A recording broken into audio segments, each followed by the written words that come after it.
Hi friends, जय Jagannath. Welcome back आपण मानको मो channel see with me friends.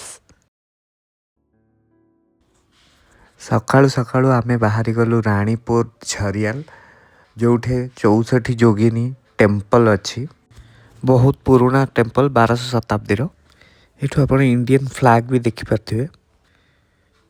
AE temple को आपण बलांगीर रो आसी पारिबे जा 103 किलोमीटर, भवानीपाटना रो आसी पारिबे जा 60 kilometre. Near by railway station होची कंटाबांजी और टिटलागढ़। आउ एयर नियर बाय एयरपोर्ट होची भुवनेश्वर। यही लोकेशन को बस रे भी आसी हबो। बंगमुंडा ब्लॉक पर्यंत आपण पहुंची एठी आसी। नियर बाय बस स्टॉप रहबो मंडपाला, जहाँ 4 किलोमीटर दूर रे अछि। आम फैमिली और रिलेटिव्स ए ट्रिप रे आसीछु। एठिकार व्यू देखंतु, बहुत भलो, पीसफुल।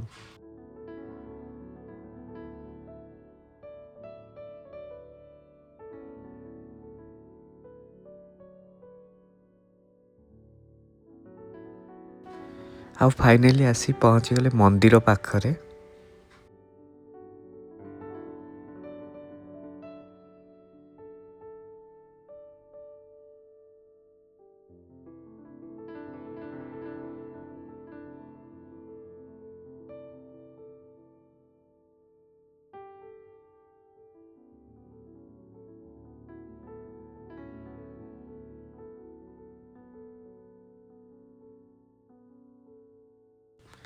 बहुत काम एंड पीसफुल ए जगह, आपण भलो से टाइम स्पेंड कर परिबे एठी।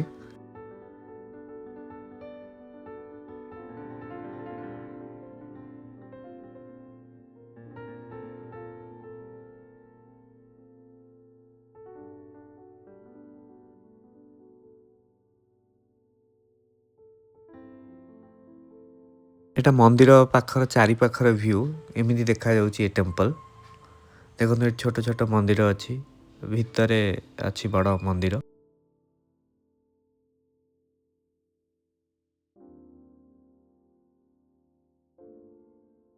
यही देखो 64 जोगिनी मंदिर। चलते भितर को जीवा, मंदिर भितर को।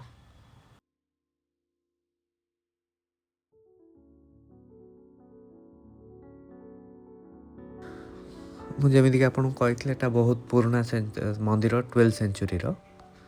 एठी को बहुत मुनि ऋषि आगे आसुले पूजा करने। बहुत पुराना मंदिर जेहेतु।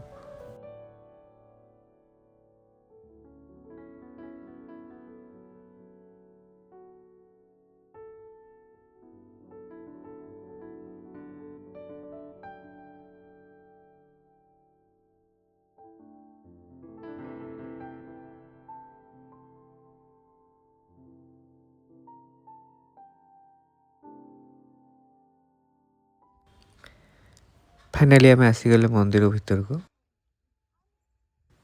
64 जोगिनी माँ कालींकर डिफरेंट अवतार सब। 64 जोगिनी माँ पार्वती को तांको समस्त युद्ध रे हेल्प करथिले। जो माने 64 जोगिनी को पूजा करेंगे से माने नेगेटिविटी, भूत यही सब दूरे रहिबे। ताहा होची मंदिर सिग्निफिकेंस।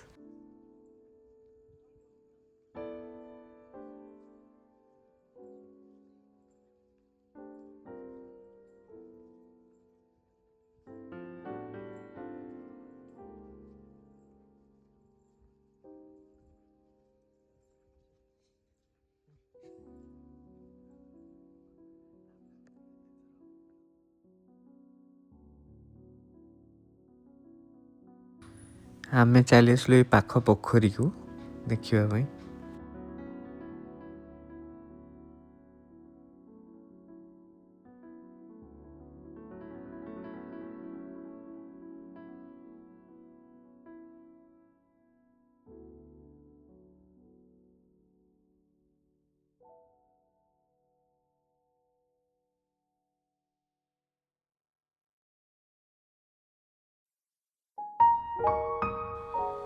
एठारे गोटे चक्रव्यूहर स्ट्रक्चर रही।